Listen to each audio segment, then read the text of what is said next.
Dream of the Red Chamber, Chapter 106.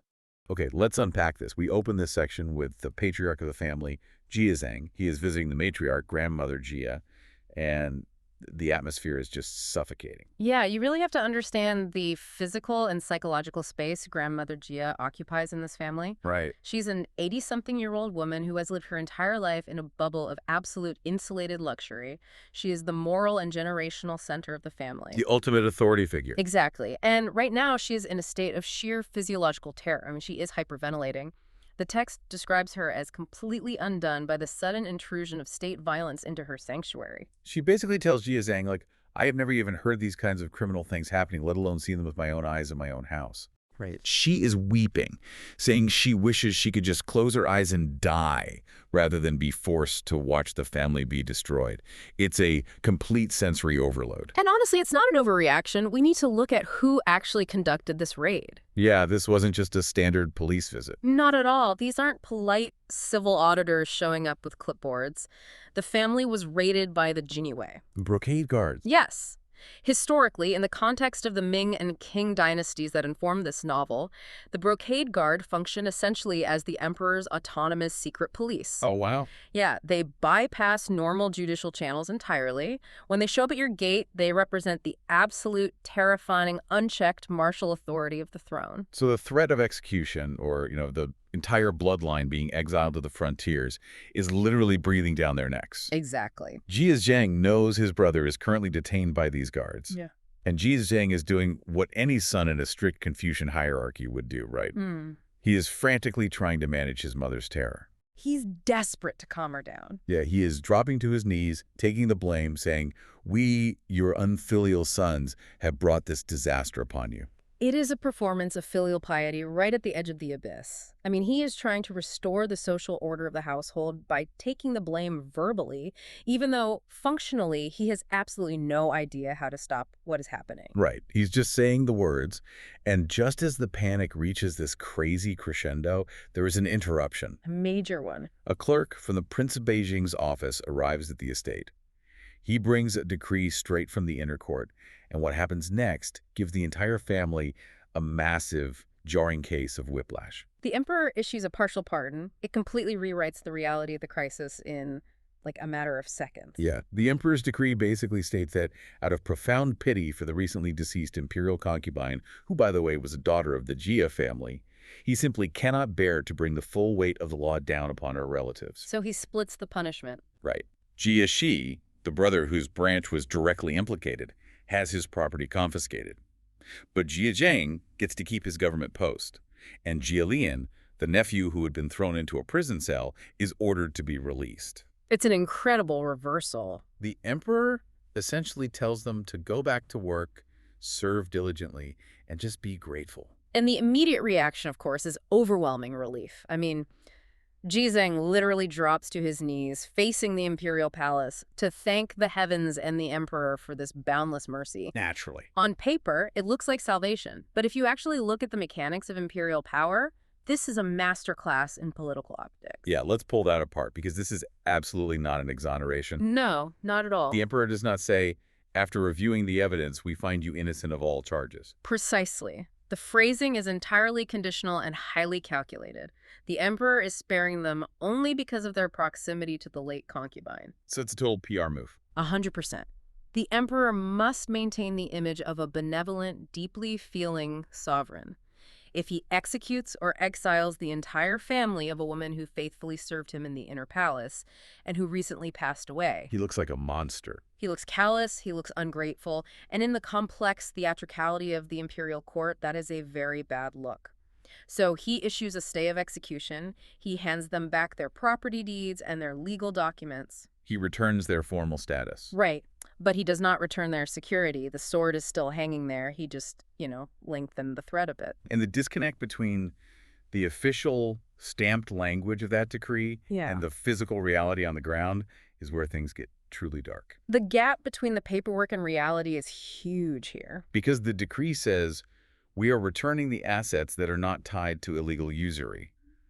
But the narrative reveals what the boots on the ground actually did during the raid. Yeah, the guards didn't just take the illegal stuff. No, the Jinwei didn't just walk into the study, take the illegal loan contracts, and politely leave. They looted the estate. Completely ransacked it. They stripped the physical, liquid wealth of the family. The text mentions, almost casually, that Jie and his wife, Wang Shifeng, lose their massive private savings during the chaos of the raid. And we are talking about an astronomical sum. 70,000 to 80,000 pieces of gold and silver.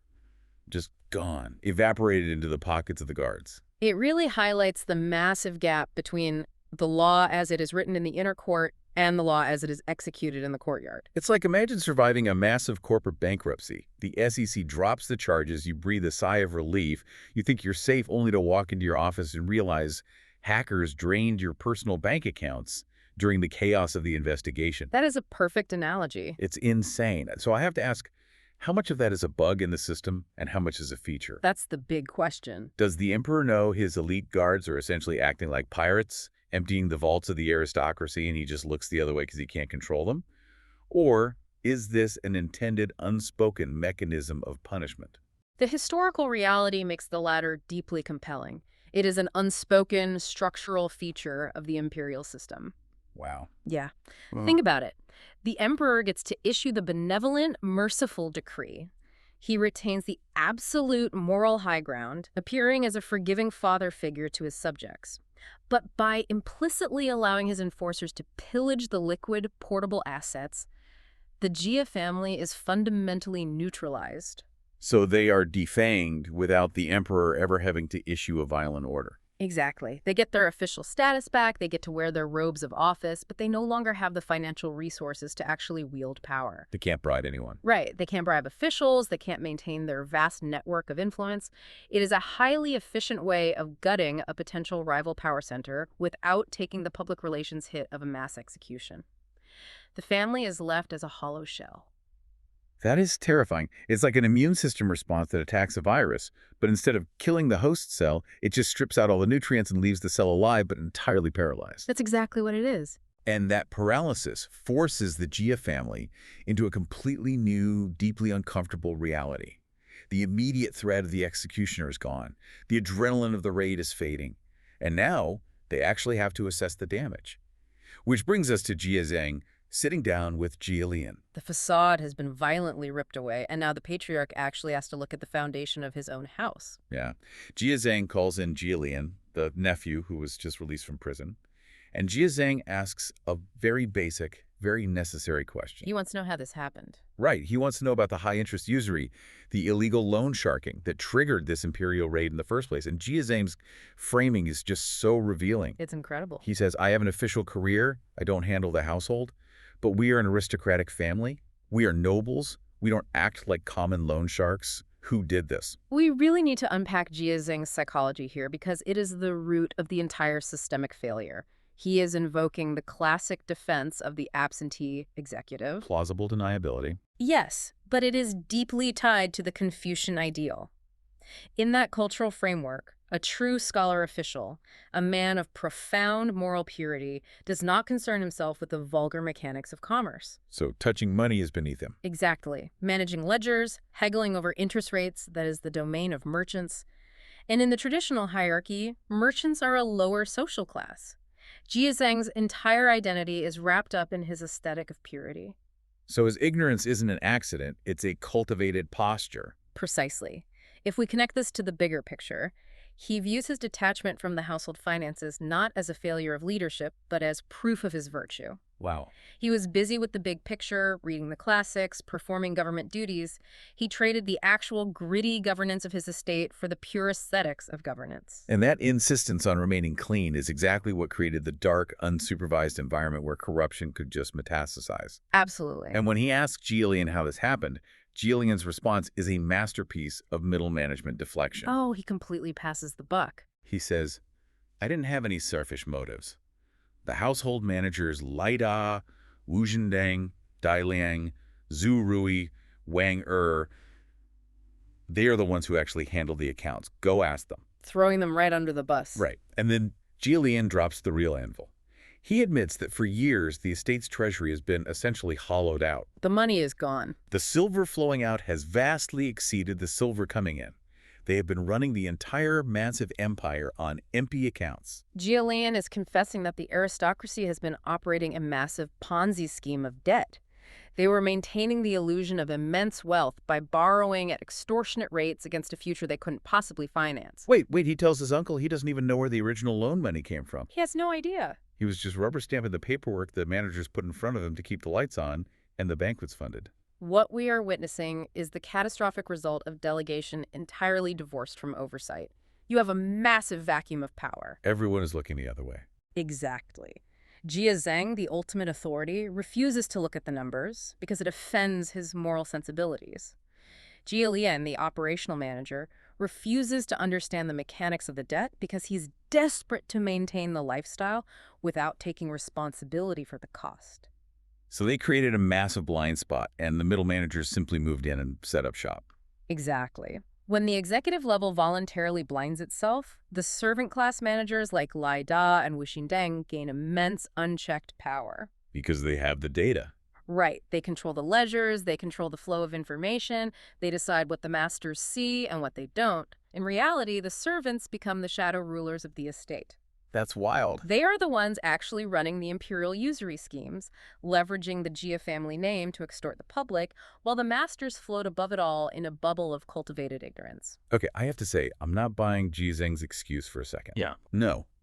Even with the cultural context of Confucian purity, how can you be the patriarch, the head of massive house with hundreds of dependents, and not realize the vault is empty? It takes a lot of effort to ignore that. He's like a clueless CEO who spends all his time giving keynote speeches on corporate ethics, completely obsessed with his public profile as a visionary, but he never once speaks to a CFO or looks at a balance sheet until the FBI is literally carrying boxes of hard drives out of the lobby.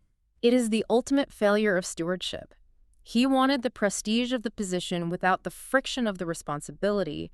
And what makes this dynamic even more fascinating is how the broader society, the elite circle surrounding the Jia family, reacts to this exposure. Because you would think, in a highly moralistic society, his peers would condemn this failure. You really would. You would think they'd walk into his parlor and say, Zheng, your house is a disaster, your servants are running extortion rackets in your name, you need to tear this down and rebuild. But that is not what happens at all. Not even close. Once the dust of the raid settles, friends and relatives start visiting to offer their condolences, and they completely aggressively absolve him of any blame. They circle the wagons with incredible speed. They sit in his parlor and construct a completely alternate narrative right to his face. They tell him, listen, we know you. You are a pure scholar. You don't care about money. It's those muddy-legged servants of yours.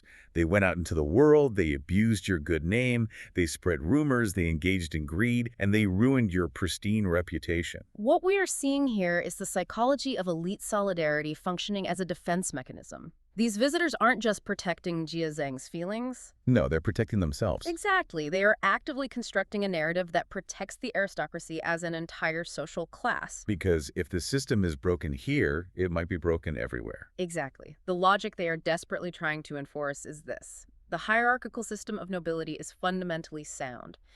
The masters, by virtue of their birth and education, are inherently virtuous. Right, we are the good guys. Therefore, any systemic corruption must originate from the lower classes, the greedy, uneducated, muddy-legged workers who simply cannot handle the temptation of proximity to wealth. They are entirely severing the cause from the effect.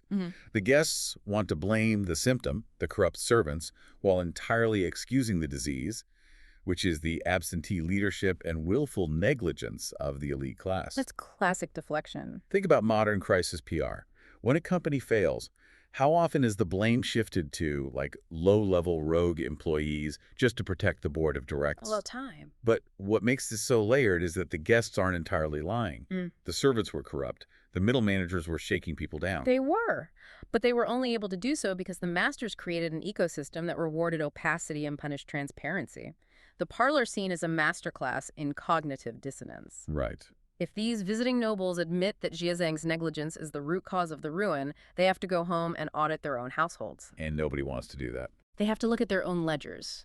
And they are terrified of what they might find. So it is much safer to agree that the servant class is inherently treacherous. But not every visitor is playing this polite philosophical game of denial.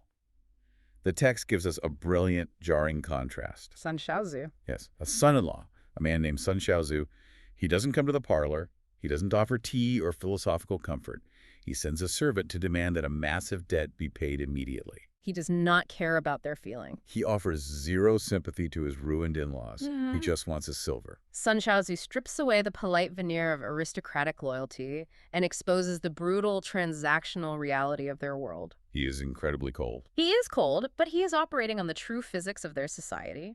The polite, fawning friends are maintaining a protective illusion. Sun Shaozu exposes the fact that elite family ties are often built entirely on leverage. Right, it's just business. Exactly. When the Jia family had imperial favor, wealth, and power, Sun Shaozu was deferential.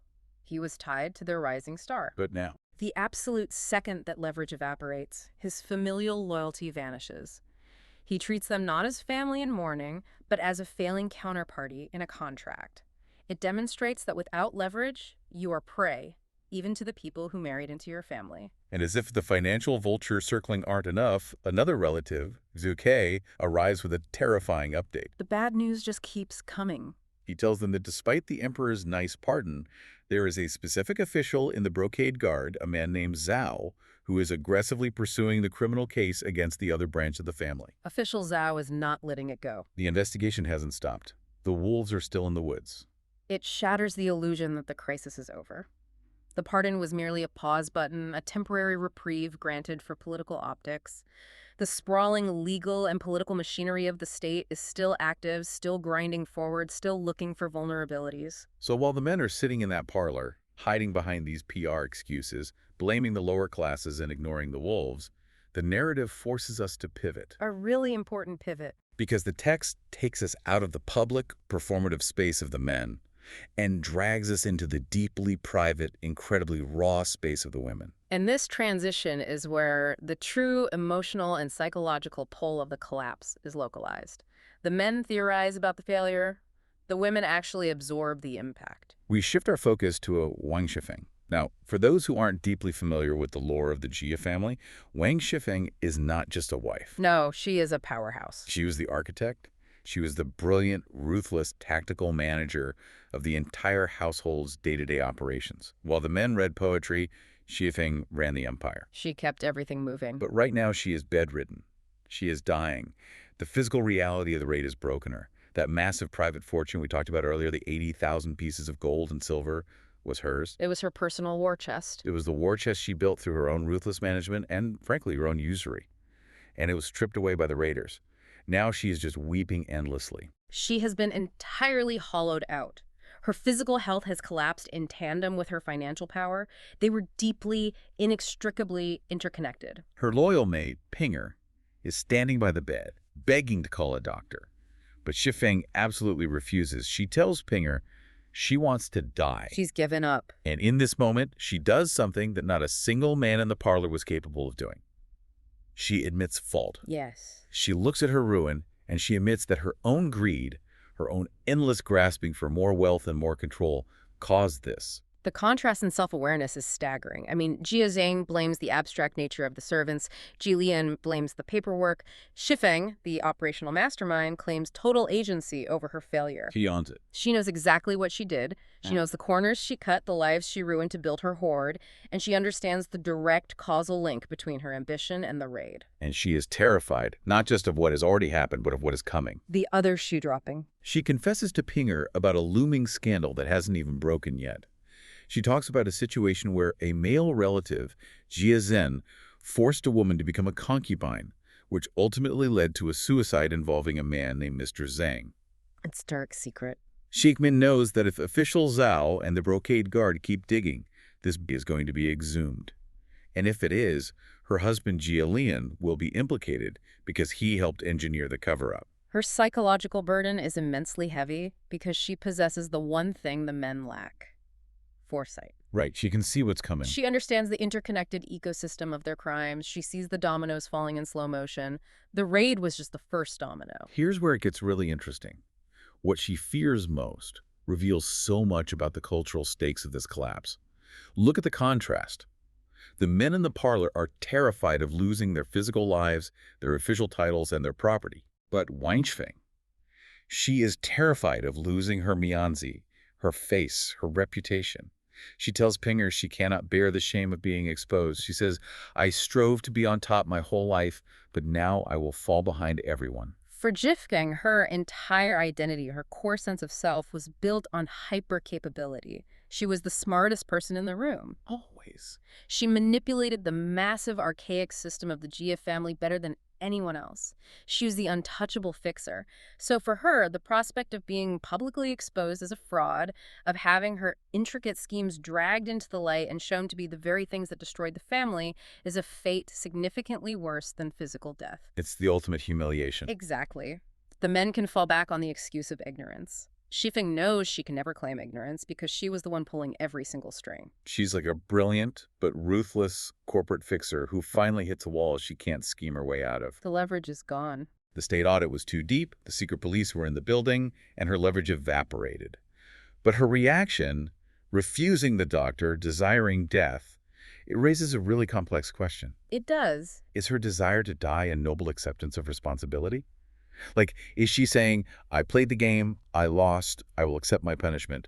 Or is this the ultimate final evasion of consequences? Is she just checking out before the real trial begins? That is the defining tragic tension of her character in this moment, and realistically, it is both. Both. Yeah, her confession to Pinger is the most brutally honest moment of accountability we have witnessed in the text. She owns her darkness, but choosing death is also the ultimate refusal to face the music. She doesn't want to stand in court. She does not want to stand in an imperial courtroom. She does not want to face the judgment of the society she once dominated. It is a desperate assertion of control in a universe where she has lost all other forms of agency. If she dies on her own terms, in her own bed, she avoids the public humiliation of living as a ruined, powerless woman. It is a devastating end for the architect. And yet, she isn't the only woman in the estate taking on the crushing emotional burden of the family's sins. No, the matriarch is heavily burdened, too. Right. While Zhifeng is carrying the weight of the tactical, operational crimes, Grandmother Jia is carrying a much deeper, more existential weight, the weight of generational failure. Which brings us to one of the most profound scenes in the entire novel. We return to Grandmother Jia, the 80-year-old woman we saw hyperventilating at the beginning of the raid. But the panic has subsided into something much more solemn and heavy. She hobbles out into the main courtyard, leaning heavily on her cane. She orders the servants to prepare the altar and burn incense. A very formal ritual. She lays out a prayer mat. She slowly kneels down, and she prays to heaven. And her prayer is a gut punch. It is the absolute antithesis of the men making excuses in the parlor. It acts as the moral anchor of the entire narrative. She begs the heavens to let her and her alone take the punishment for the family's sins. She asks that her descendants be spared from the wrath of the state. And she admits out loud to the open sky that her family is proud, extravagant, and reckless. She lays it all out. She says, I failed to educate my children and grandchildren, and that is why this disaster has fallen upon us. Grandmother Jia is tapping into a deeply ingrained theological and philosophical concept in Chinese culture. Bowing, or cosmic retribution, intertwined with the concept of collective generational karma. It's a huge theme. Right. While Jia Zheng is obsessing over the missing silver and his political title, Grandmother Jia is looking at a century of spiritual decay. She recognizes that the massive wealth and privilege her family enjoyed for generations was not a divine right. It was a cosmic loan that came with the responsibility of virtue. And they defaulted on that loan. They completely abandoned that responsibility. They became arrogant. They wasted vast resources on fleeting pleasures. And she, as the eldest, the matriarch, who presided over the golden era of the family, views herself as the root of the rot because she indulged them. She permitted the extravagance. And her prayer acts as a catalyst. It sparks this massive, house-wide breaking of the emotional dam. The tension just snaps. The women, the servants, everyone in the courtyard just begins weeping. The sheer weight of what they have lost crashes over them. And amidst this sea of grief, the narrative zooms in on Baiyu. Baiyu's reaction is so poignant. Yeah. Now, Baiyu is the young, incredibly sensitive heir to the family. He has been the golden child raised in the idyllic, poetic sanctuary of the Grandview Garden, surrounded by brilliant young women. And Baiyu is crying, but his grief is fundamentally different from everyone else's. What's fascinating here is his internal monologue. It is uniquely profound, and it highlights the philosophical core of Dream of the Red Chamber. He looks around at the ruin, and he is suddenly struck by his own complete, utter uselessness. He isn't mourning the confiscated property or the last political leverage. He is mourning the fact that Shi Xiangyun, one of his close relatives, a brilliant, vibrant, poetic young woman, is suddenly being forced into an arranged marriage by her uncle. She's a casualty of the collapse. Because the Ji family is ruined, she has lost her protective sanctuary. She's essentially being sold off to secure an alliance or clear a debt in the harsh reality of the outside world. For Bai, her fate symbolizes the violent, permanent end of their youthful artistic days in the garden. You have this incredible juxtaposition of grief. The adult men weep for the machinery of power titles, estates, silver, but Bao weeps for the loss of innocence and the shattering of beauty. It's heartbreaking. He is mourning the scattering of the young women who represented purity, art, and genuine emotion in his life. The Grandview Garden was a fragile, protected bubble where poetry mattered more than politics. And the raid burst the bubble. And what is most devastating for Bao is the realization that despite all the intense love and adoration he received his entire life, he is completely powerless. He has no tools to stop the brutal transactional machinery of the adult world from crushing the people he loves. Have you ever looked at a situation and realized the exact moment the golden days were over? Yeah, that sudden shift. It's the realization that the physical world, the wealth, the garden itself, it was all an illusion. The Taoist and Buddhist themes of the novel really crystallize here. They really do. Bao is experiencing that sudden sinking feeling where you realize a chapter of your life is permanently closed and you can never go back.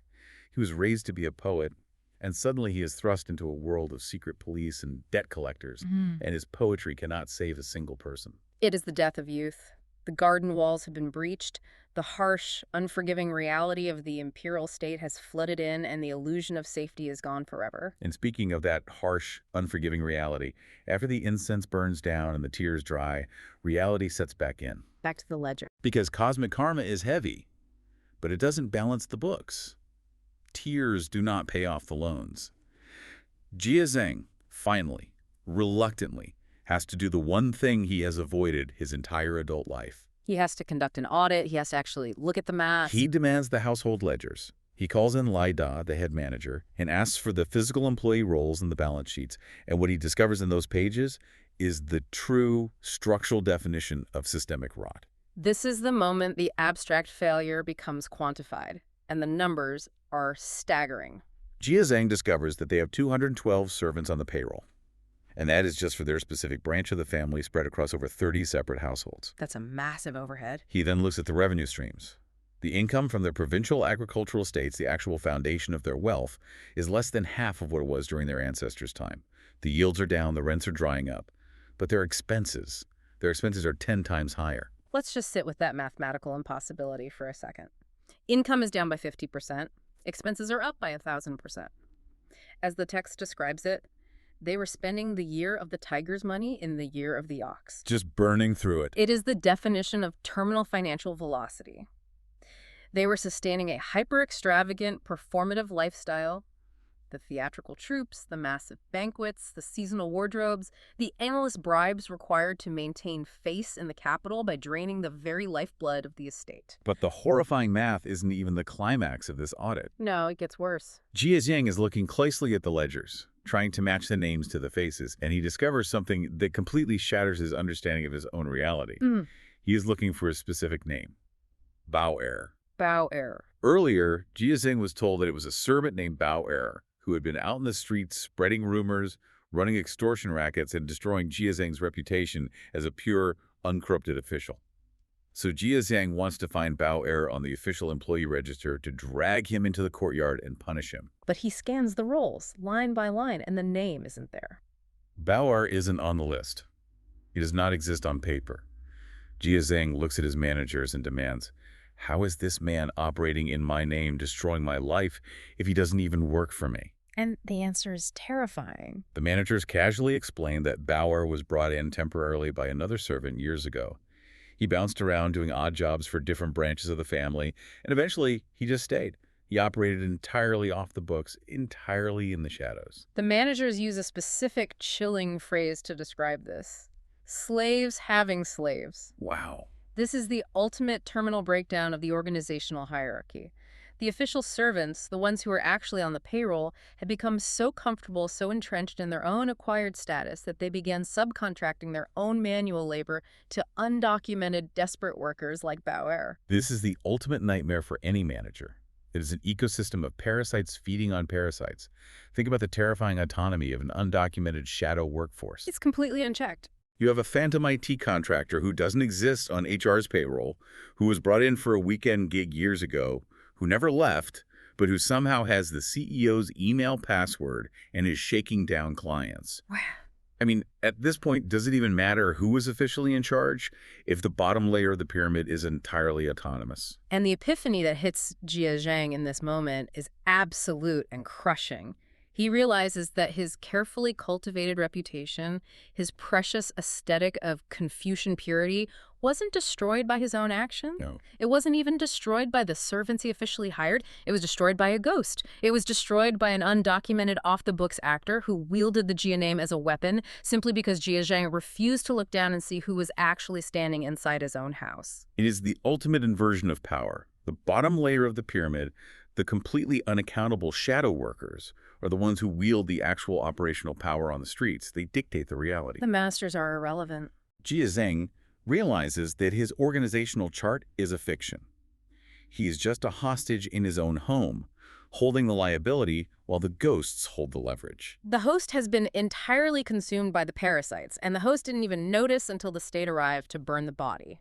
And right at that exact moment of realization, right as Zheng is standing there holding the ledgers, staring into the abyss of his own willful blindness, realizing the rot is unfixable, the universe interrupts. The timing is incredible. A messenger bursts into the room, breathless. The messenger says, "Please, master, you must hurry. The emperor is demanding your immediate presence in the inner court." The pause button has been deactivated.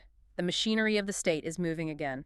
And Zheng has to walk out the door, head to the palace, having absolutely no idea if he is walking into a trap, a demotion, or his own execution. It is a breathtaking cliffhanger.